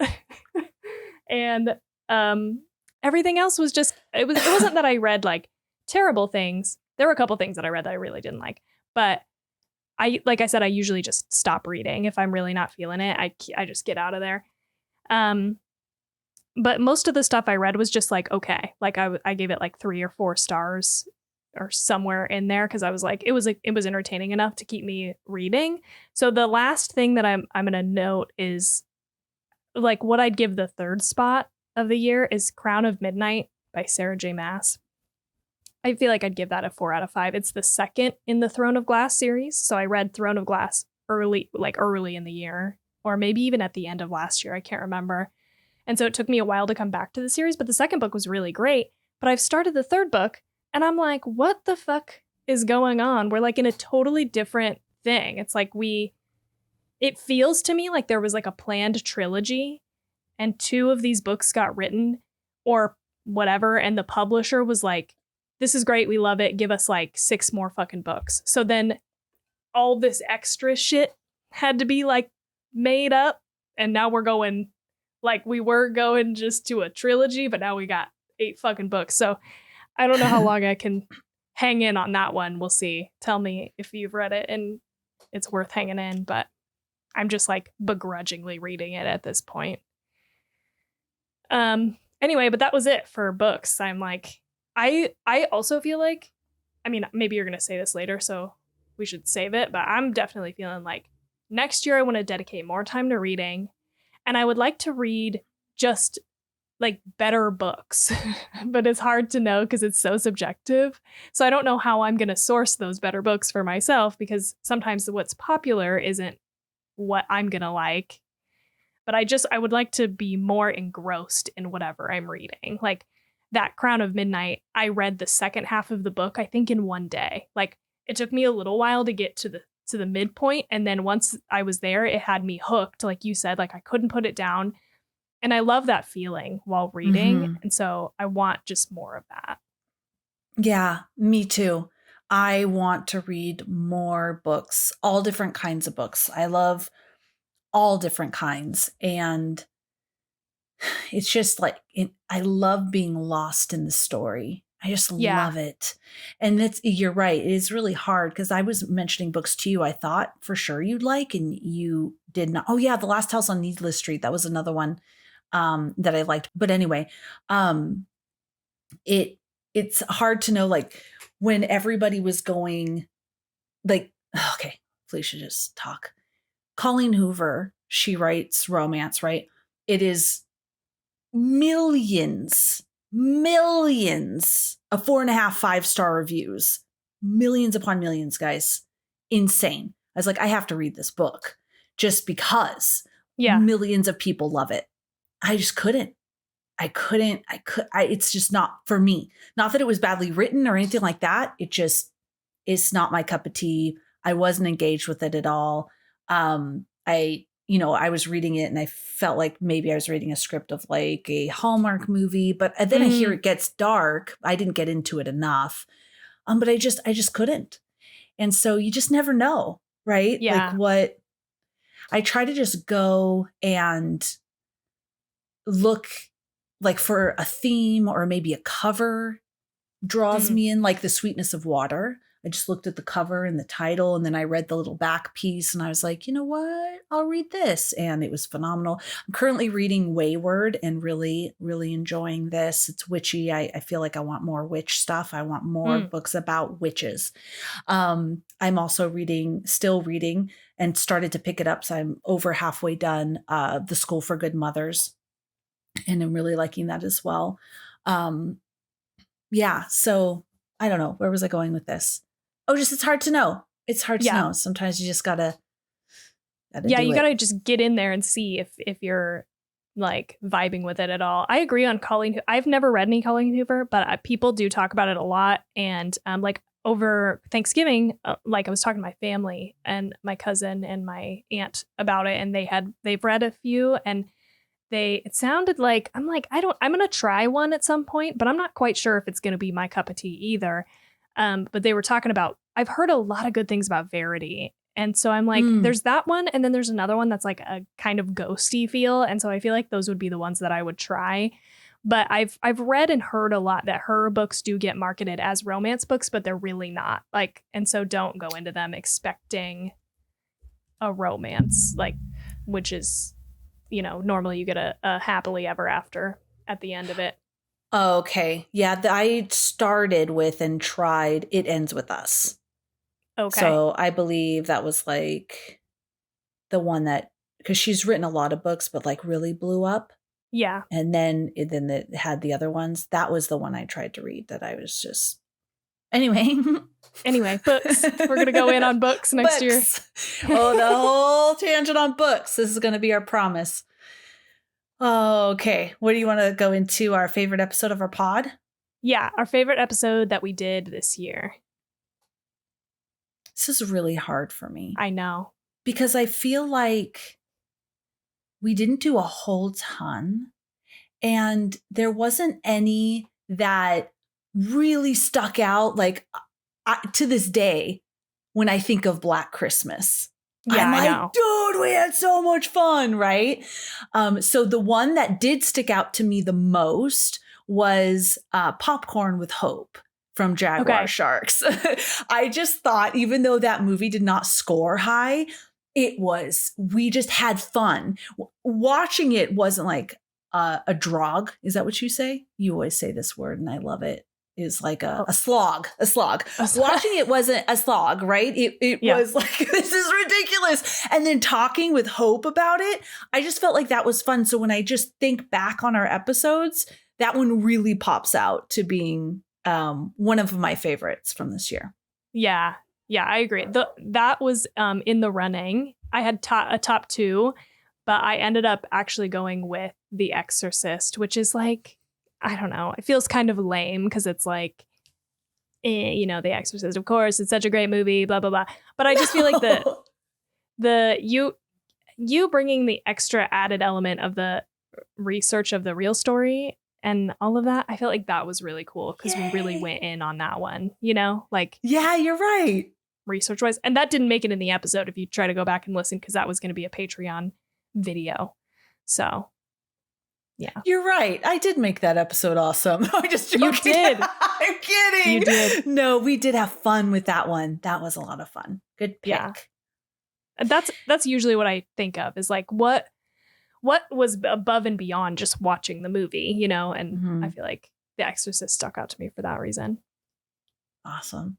I keep going first. Do you want to do the most disappointing? Oh, first? Sure. Next. Oh. Oh, duh. Is our favorite movies of the year. Okay. Yeah. I was like, wait a minute. Sorry. No, you're fine. I can't read. Yes. I can go next. I'm excited. Yeah, you go. You go. Okay. Okay. So this one, we're going to talk about our favorite movies that we watched this year for the podcast. And I had a couple of other movies that were really highly rated, but I had seen them before. So for me personally, I limited this list to only the movies that I hadn't seen previously, because we had watched The Exorcist and The Blair Witch Project, which I gave high scores to, but I had already seen them. So my favorite movies that we watched this year were Infinity Pool and Gonjiam, The Haunted Asylum. Oh, nice. They were very fun. Yeah, just great additions to my brain of horror movies that I've seen. Oh, I love it. Okay. So my favorite, number one, has to be Don't Worry, Darling. Yep. I watched the hell out of that movie. Yes. I loved it so much, it brought me to tears just because I was so happy I was watching it. So Don't Worry, Darling. The next would be Piggy. I just love that as well. And then I did just put a third in here because I've watched it several times since. But maybe I don't. Well, I'm just going to mention it. Talk to Me would be a runner-up for that because I just really enjoyed it. I've watched it a few other times. I had Steve watch it and the girls. But by far, Don't Worry, Darling and Piggy, even when I just say the titles, I get cold chills. Yeah. So by far my fave. I had a whole conversation with Jade. I think it was last night, actually. We were driving. We were on the phone together. And we were talking about this. And I was just asking him, like, what do you think your movie of the year was and all of this? And I was like, one of my favorite horror movies was Infinity Pool. And he was like, God, that movie was so uncomfortable. He was like, I hated the process of watching it. It was good and I liked it, but like, it was so uncomfortable. And I'm like, I know, it's so great, isn't it? And we just talked about it for like 20 minutes. He's like, yeah, and then this happened and this happened. And it was so disturbing. I'm like, I know, isn't it great? Yes. I don't know. It's just, so fun. Fun in the most fucked up way possible, obviously. Yes. So for most disappointing movie, I said Evil Dead Rise because I just thought of like, what did I think was going to be good? And that ended up disappointing me the most. I think that's kind of how I also thought about it last year. Yeah, no, that makes it. I approached it the same-ish way. What was I really excited for that didn't pan out? And I put February Valentine themed movies. Yeah. It's not that, and they weren't my lowest scoring for the year, not at all. But I noticed a lot of my lower scoring ones, like Evil Dead Rise and different things like that, I still had fun when I was watching them. So there was, I know we had Evil Dead Rise, Noroi, Hell House, but I remember there's moments in there that I really enjoyed. And I think I also maybe wasn't going in with super high expectations. I went into February with real high expectations. I wanted some love. I was getting really bored Even though I still had them in the mid 3s, which I think are good scores. And there were highlights from them that I enjoyed. You know, I did enjoy pieces. That was, I think, the most disappointing for me is I don't know what I was looking for. But it wasn't that. It wasn't that. Again, there were things I enjoyed in all of those movies that made me giggle. But I think overall, watching them, I was bored. I think the one that had maybe the most, I wanted to feel like when I watch a romantic comedy and it makes me tear up and it makes me feel warm and fuzzy, but also evil. And I just didn't feel that at all. I think Bones and All was the closest one, but then I had my things with that as well. I think that was the one that could have really hit the mark for me, but I don't know. Yeah. Yeah, I agree. I also felt like, you know, we didn't get what we wanted out of these movies. Mm-hmm. And just to kind of remind, I went back and looked at them. It was Warm Bodies, Bones and All, Life After Beth, Freaky. And then we also did Bride of Chucky. Yeah, that was the most fun for me, I think. Bride of Chucky. Yeah. But I agree about Bones and All. I feel like that was the best of that group. And I will say that I didn't give it like a super high rating. I rated it like a 3.85. And I had some problems with it, but I do think about it quite a bit. Mm-hmm. And there was really something about that movie that was different and special. And so I feel like maybe that's one of those for me that I may need to do a rewatch on. But yeah, there is a movie that's, oh, sorry, go ahead. No, that's all I was going to say. Me too. That particular one, I feel like that would just be really something I enjoy. And maybe, I don't know, maybe it was just the day and the environment, and I don't know. Yeah, like you're saying, maybe our high expectations of what we thought was going to happen. Because, I want to go in and see it again, Bones and All. I think I want to watch that again and see. Yeah. There is one more on my list, personally, of 2023 movies that I think I'm going to try to watch here during this break. And it's called Attachment. It's on Shudder. I think it was a Shudder original, maybe. But I think that's like a horror romance, and I don't know what the plot or anything is going to be. And so it might also be disappointing, but that's on my list to watch in the coming days. So we'll see. I'll report back if I think it's worth. Let me know, because I would love a good horror.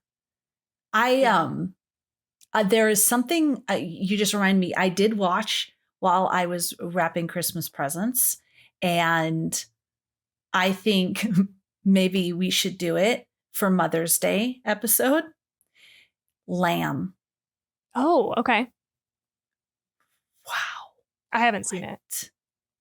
Wow, and what? What the fucking wow? What? This is the emotions, okay? So I won't say anything else then, but yeah, I just watched that one. I didn't mention it because I thought I actually have it under what's our 2024 plans that I was going to mention, and I couldn't stop myself. So maybe this would be a good Mother's Day movie. Okay, that's it. That's all I have to say about that. I really don't know if you're going to loathe it or if you're going to like it. Okay. We'll see. You know, I do feel like this year for me, it was the year of weird fucking movies, though. Like, I fucking loved Infinity Pool, Bones and All. I was like down for. I'm feeling the weirdness right now. So bring it on. I was sitting here and I'm like, I want folk horror. I want it. And so I watched that. Okay. Okay. Okay, next up, I have our podcast stats, if you're ready. I'm ready. Okay, so let's talk first about our top 5 average scored movies from this year. Should I start high or start low and go to number 1? Oh, our top 5, the average between both of us, right?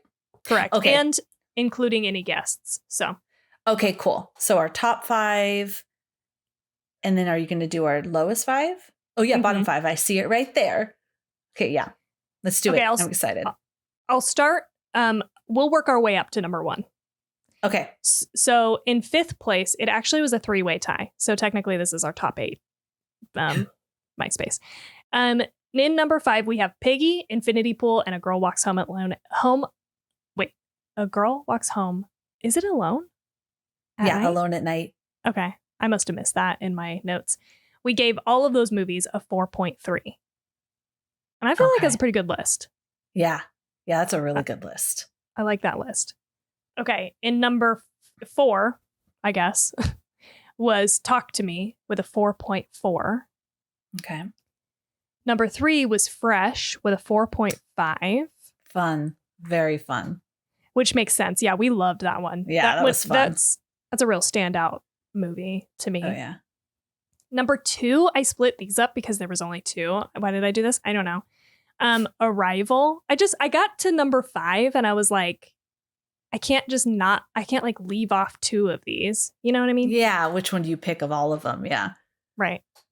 Anyway, number 2, Arrival, I already said it, was a 4.5.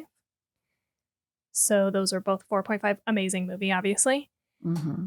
And then number 1, should not be surprising to anybody, is The Exorcist with a 4.6, the original. Wow, nice. All right. Yeah.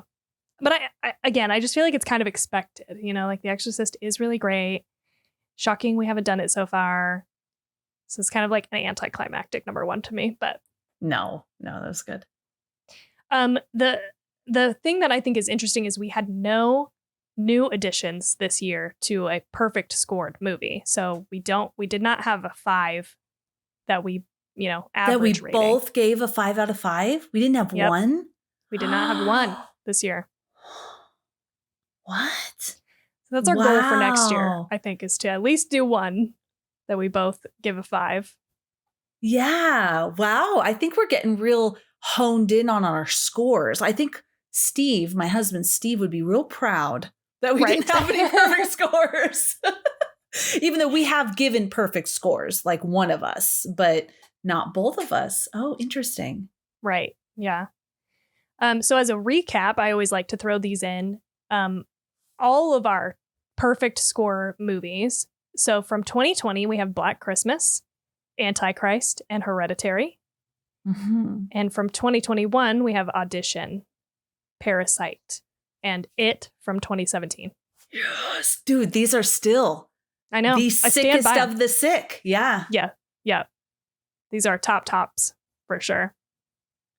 Anyway, so we'll work on getting another perfect scored movie next year. Okay, movie industry. Come on. You got to beat those movies.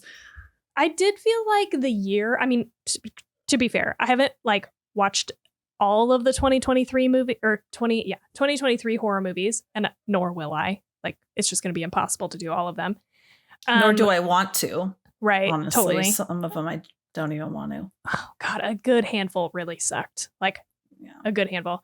But even on the top end, I feel like we just didn't get as many as we did in 2022. And maybe that's an unfair comparison, but I was hoping, like, now that it's going to be 2 years, I wonder if the 2022 set of movies isn't going to like spawn a good amount of new movies that just took a little longer to make. So hoping 2024 is fucking dope, just like 2022.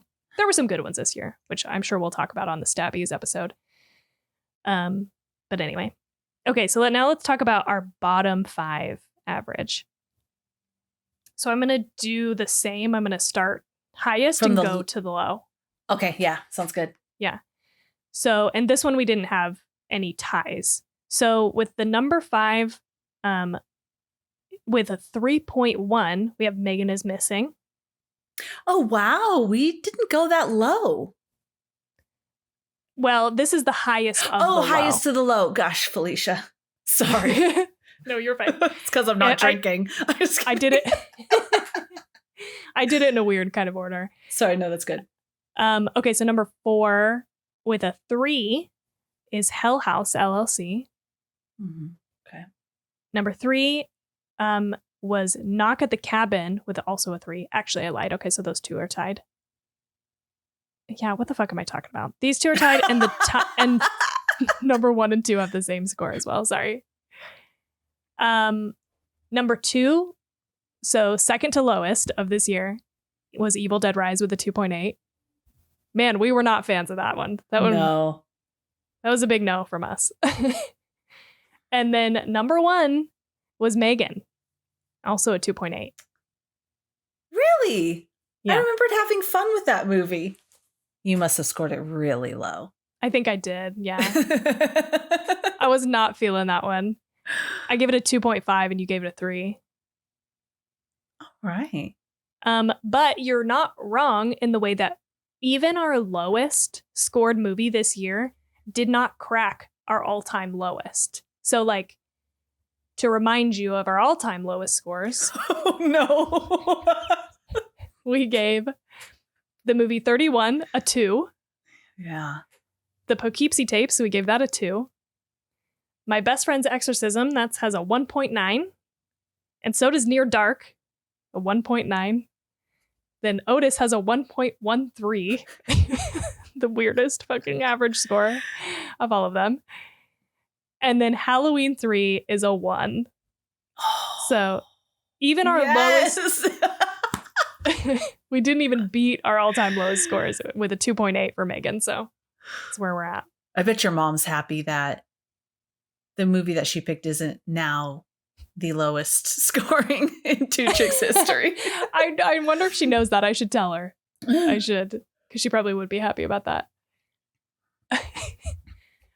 Okay, so now let's talk about Buzzsprout stats. So this is like our podcast hosting platform that we use. Yeah, so love they give Buzzsprout. us, yeah, they're great. They give us some cool info. So we talked about this earlier. Our podcast is three and a half years old.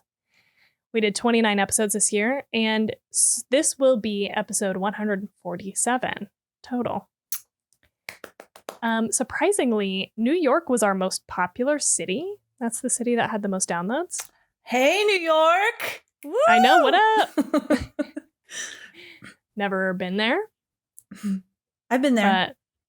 Have you? Yes, I've been there. Oh, sorry, go ahead.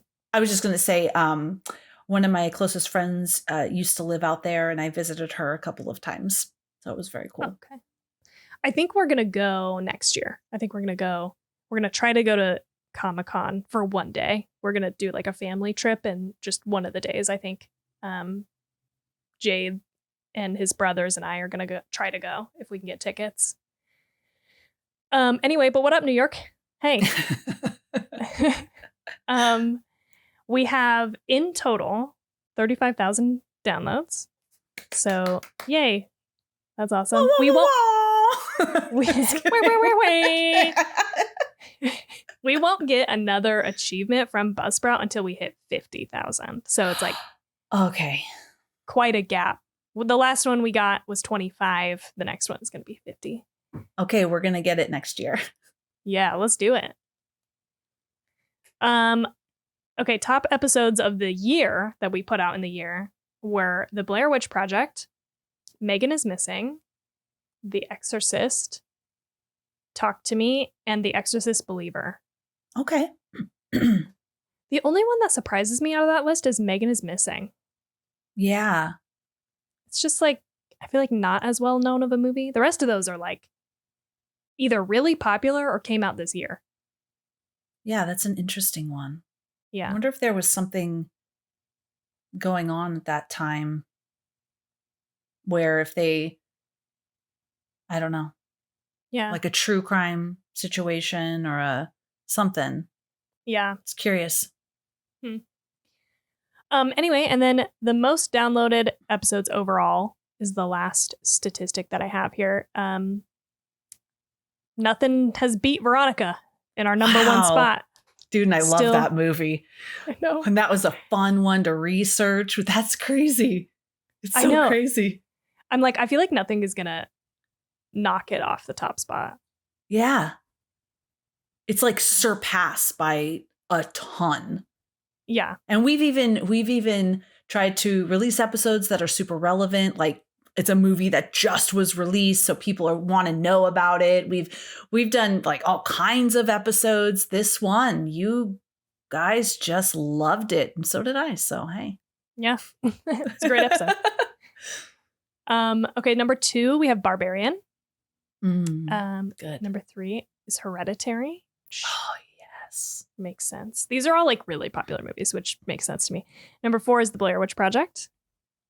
Oh. And I know that one's weird because we did do that this year. Yeah. Like recently. That's cool. Kind of. Yeah. We did that with Erica from Horror Cafe Pod. Yeah.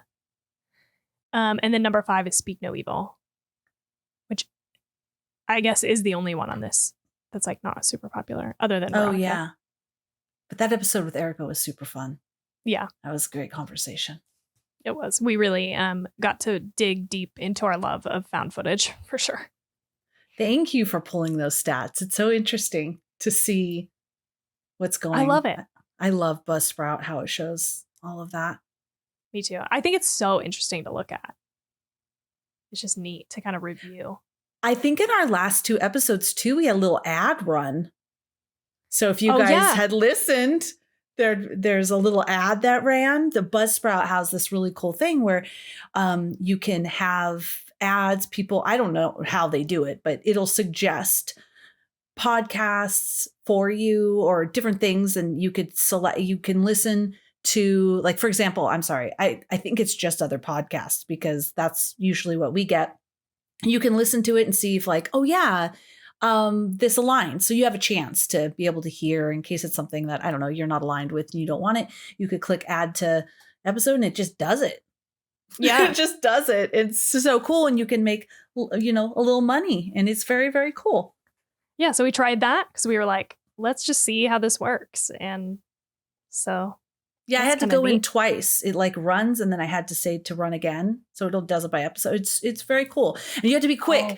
So if you guys use Buzzsprout, like we've had offers before and we just weren't quick enough. And then it like removes it and refreshes. So, but yeah, it's really cool. Yeah. In case you were like, what was that, guys? What happened? That's what it was. Yeah. We wanted to give it a go. Trying it out. Yeah. Okay, cool. So next or last, I guess I should say, I just have a section for looking to 2024. Looking to 2024.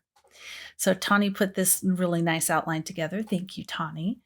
And she has here your biggest goals and dreams for 2024. My 3 biggest goals and dreams for 2024 is finish the first draft of my book. There's only me is holding me back. So that is one of my goals. The next one is complete my conversion. 12 years is enough. It's time. And my last, which we were just kind of talking about, is read more books. I would love to read 2 a month, just 2 books a month.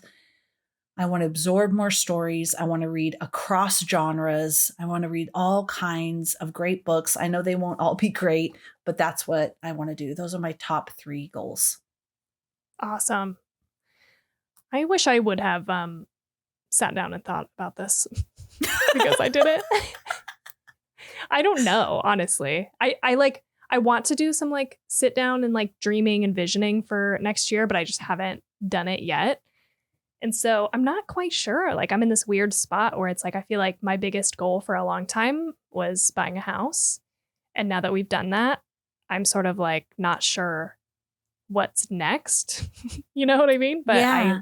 I like having something to aim towards. I think I need that in my life. And so I need to figure out something, just some kind of direction or where to go.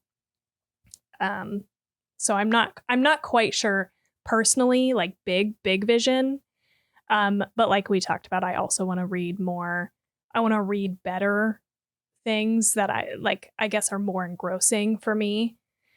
I want to spend definitely less time on like TikTok and like social media. I'm not really actually on social media a ton, but I have this year really started engaging a lot with TikTok. And I think it's just bad for my like mental health, I guess, in a way.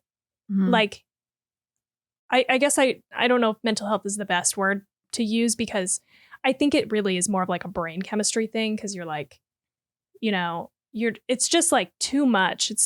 You're just absorbing too much information no matter what it is, right? Even if it's not like bad news or negative things. It's just like, it's too much information going into my brain and it makes me feel fucking exhausted. Like, I don't think I can keep up that level of like engagement. I think that's like where a lot of my fucking downtime went this year. That's why I wasn't like reading or watching a lot of stuff. I feel like I was just like on social media, just not even from like a connecting with people standpoint, but from like a consuming standpoint. Like I was just like pumping short form video, totally random content into my brain.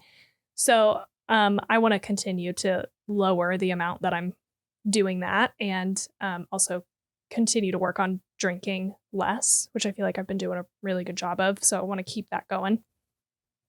So those are kind of little goals, I guess.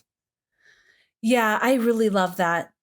I totally agree with you. I've been feeling that real heavy the past couple of months with social media and just going in and scrolling and becoming more and more depressed with everything going on in the world, or these things that I mentioned, finishing my book, reading more books. I'm not, because Right. I'm scrolling too much, right? And I wanted to share this because we all know that on every single platform, our feeds are curated. I'm not saying this is bad, right? You can curate what you want to see. So if you like and you engage, let's say when I was writing my book, I wanted to just have more people writing their books in my feed, more people being published. So it was inspiring. So I engaged with that content, and then my feed was very quickly all about that. A war's going on. I'm looking at stuff. Now my feed is all that, right? We all know that. But I had no idea to the level that our feeds are curated. And so this example, I'm not going to give not take a stance, not share anything, but I just want to share with you because it blew my mind. So the war in Israel, right? Israel and Palestine. So what comes up in my feed, I'm seeing all of these different things. And then I have a friend who I went to graduate school with. We just recently reconnected. She posted some stuff on her feed that I was like, I had never seen before. So I reached out to her because this is someone like Tawny, where even if we had different views. And I'm not saying we did, but I'm just saying if we had different views, we'd be able to talk about it. Like we could talk and we could share and we could just like Tawny and I have done a lot of. So I reached out to her and we reconnected and we talked for an hour on the phone. And I was like asking her questions. I was sharing her with what I was seeing that was breaking my heart. And she was like, what are you I have not seen any of that. And it blew my mind because in my feed, it seems like everyone who's at least looking at this content. I understand there's lots of people that don't even know fully anything that's happening because they have different feeds that are populating. But for her and I, who are both looking at this stuff, I was dumbfounded. She was like, I have not seen any of that. And so then she was sharing stuff with me and I'm like, I haven't seen any of that. None of it, even though we're both looking at the same war, the same happenings, we're not seeing any of that. Blew my freaking mind to that level that we weren't seeing some of this, at least some of the same stuff. And so I just wanted to share that with everybody because what that really hit home for me is when you guys are looking at your feeds and something comes up, make sure you stop, no matter what it is. This is like literally anything. Stop and then go do your independent research because it seems so true, but there is like a whole nother piece that you are not seeing. And this could be literally with anything. And my conversation with her was honestly really life-giving because I was becoming very depressed and doomsday-ish outlook on the world. And I realized that isn't everything. Yeah. There's different people, different voices, different things that I'm most definitely not seeing. And even just that conversation with her, it was it was just so nice to hear. So just be careful when you're scrolling through your feeds, guys. Don't let it depress you like I was letting it depress me. Just know that there is a whole, this is going to sound ridiculous, but a whole bigger world outside of what you're seeing in your feeds. So I just wanted to share that. That's like, potentially really problematic too, right? Because you just have like you're saying, a total curated echo chamber where you're not getting any additional information. And it's like you don't even consciously choose to do that. It's by sort of accident in the nature, and you like stumble into it now on social media because everything is so personalized. It's like every single platform now is really in the business of like, I think it's called first party data, where, you have your account and they track anything and everything that you do. And they use all of that information to provide you with more of what you like, which on the surface seems like a good, personalized experience. But like, this is, I feel like, how it can go, potentially really wrong, because then you're getting all of your news, from one like potential source, or the type of things you even just like, salacious content or things that are exciting, you engage with that, and then you just get more of the same, so it's, not ideal. I say maybe approach social media with some curiosity. Like if you want to just like, there's just some pretty straightforward things like my husband loves cooking shows and there's no danger in that. And it's just going to give him cooking shows. But if you do engage with any sort of something, any news or something that could be, that just needs a little bit more research. I think Steve can pretty much trust the cooking shows that pop up, but you know what I'm saying? Just instead of, leaning fully into it right off the bat, maybe if something catches your eye and you're like, what?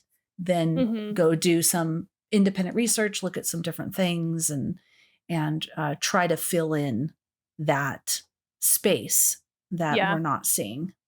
Yeah, totally. Yeah, I feel like that's a really cool conversation that you had with your friend. Like, it's neat to be able to have that depth of a conversation, especially with somebody that you have recently like reconnected with. That's cool. Hey, thank you. That feels like a good, because that's what I was going to say is like, I feel like it's one thing, like you're saying, like you're online and you're kind of like in this echo chamber. And so it feels like it's like the whole thing in the whole world. But then like connecting with like other human beings in person, I feel like is a totally different, experience. And it humanizes us more. Yes. Thank you. Thank you, Tani, so much, because I think I was kind of straying away. That's the thing, is it's causing us, because we're in this echo chamber, to not conversate with each other. We're just yelling at each other versus stopping and having conversations and realizing it's like, I don't know. It's almost like the social media wants that conflict between us all. Yeah. And if we have the power to stop, though, we have the power to say, hey, I would love to talk to you about your point of view or why you feel this way, and be able to have that conversation. Like I remember you and I with back in the day with vaccines, and we were able to just like conversate, and I love learning and understanding on a deeper level. And I like to think that the majority of people do. And the social media space doesn't really allow for that. It allows for a lot of conflict unless you make yourself be the one to say, hey, I would love to hear more. Yeah, totally. In terms of 2024 for the pod, oh, I just was so selfish. I want to write my book. I want to go my conversion. I want to read. I didn't outline this part of it very well, to be fair, because that is all I put. It was biggest goals and dreams for 2024. That was it. That's pretty vague. Okay, so like thinking about the podcast then, instead of being selfish. So thank you, Tani. I would think one big announcement is that we announced on our last episode. So if you heard that, then you're good to go. We are going to be releasing episodes every other week. So you're going to be able to have that consistency, because before we had like this odd schedule where we were just trying to fit in a certain number of episodes, and sometimes they were wonky. So every other week we'll release episodes. If there's, and then that sets us up really nicely too, for if there's any point where we might want to pop in a few extra or whatever we want to do, we can. But at least for all of you, you know that every other week you're going to be getting an episode from us. And so we hope you like that consistency and you know what to expect. And we're really excited about that. Yeah. And we are going to focus on some different types of things. So yes, we may be doing some themes, but we're going to try to keep it weird. Yes, I like it. Is that going to be our slogan for 2024? Keeping it weird. Keep it weird. I would love that. I guess maybe weird is like an over exaggeration, just less expected. Like, because I feel like, we did some themes. We've been doing some themes where we go, we'll do found footage or we'll do, horror romance, but we're going to try to just vary up the themes with TBD on what that's going to be, but it's going to be excited. Fun. Me too. Tawny has thrown some at me, is that what she some ideas that she has, and I'm like, oh yes, I love it. So it'll be fun. Yeah. I think keep it weird is fun because if we're just like, we are going to do some not typical unexpected themes for 2024. Keep it weird is fun. Yeah, I agree. It's a lot more catchy. Keep it weird. Yeah. I love it. I guess the last thing of note is we've done this every year since we've started the pod, but both of our birthdays are in January, if you didn't know. And so we will be doing a Discord birthday party in our Discord server. So this we're will be looking real nice. Yeah, sorry, go ahead, Felicia. No, I totally interrupted you. Pick it up from there. No, I'm sorry. I am not going to stop interrupting Tawny for 2024, apparently.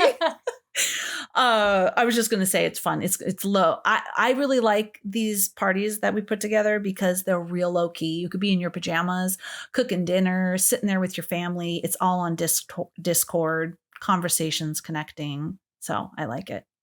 Yeah, we solely do like typing. So we don't do voice chat for these just because it would, I think, be a little too chaotic. So that's the beauty of it, is that you can kind of come and go. And so more details to come on, time and stuff. But we're looking at January the 28th. So that's a Sunday for that. If you want to mark your calendars. Yeah. You could even be in church as long as you got your Discord app and you're typing away there. That's true. That's true, I guess. Might be frowned upon. Because you said Sunday. Yeah. It's frowned upon, probably. Not by us. No, we not encourage by it. us. Not at all. We are encouraging it. Do you want to come to Two Chicks in a Horror Flick Church?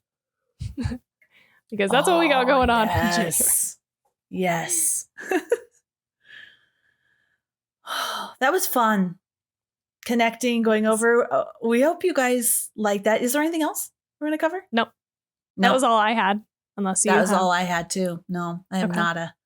I just had Mother's Day lamb. So noted. And we also don't even know what we're going to watch next for January. We're going to talk about it. We planned so much for this episode. So stay tuned. Yeah. We're excited about it. And yeah, thanks for listening. Thank you again for sticking with us through this year. I know that we weren't as consistent because we had a lot of different things going on. We already talked about it. So we appreciate your patience and we appreciate you just still staying connected with us and looking forward to the content that we put out. And we are excited to show up for you a little more regularly next year. And really, we're doing the podcast another year. I know, it's crazy. I mean, we just love doing it. And the only reason I'm saying that is because I think this is like the longest thing I've ever stuck with before. And you always hear those stats that usually podcasts are like out within 2 years or. I thought it was like 50 episodes. Like most podcasts don't make it to 50 episodes. Yeah, we're still loving it and we're still doing it and we're still excited to see how it grows and where it takes us. And we are so excited to have you along on the ride with us. Yes, thank you so much for listening. And we say this a lot, but I'm going to say it again. Definitely send us a message. We love getting messages, emails, DMs, wherever, whatever social platform you're on. We love hearing from you and what you're liking, any kind of recommendations. We do put those in a list. We may not always get to them right away just because, we already have things slotted in that we are planning to watch. But definitely hit us up, We love to chat, and we especially love to chat in our Discord server. So you can find the link to that in our bio on whatever social media platform, but mostly Instagram. It's really our hub. So yeah, we have a lot of cool people in our Discord. Okay, that's it. That's a wrap for 2023. We hope you guys have such a good year. No nightmares.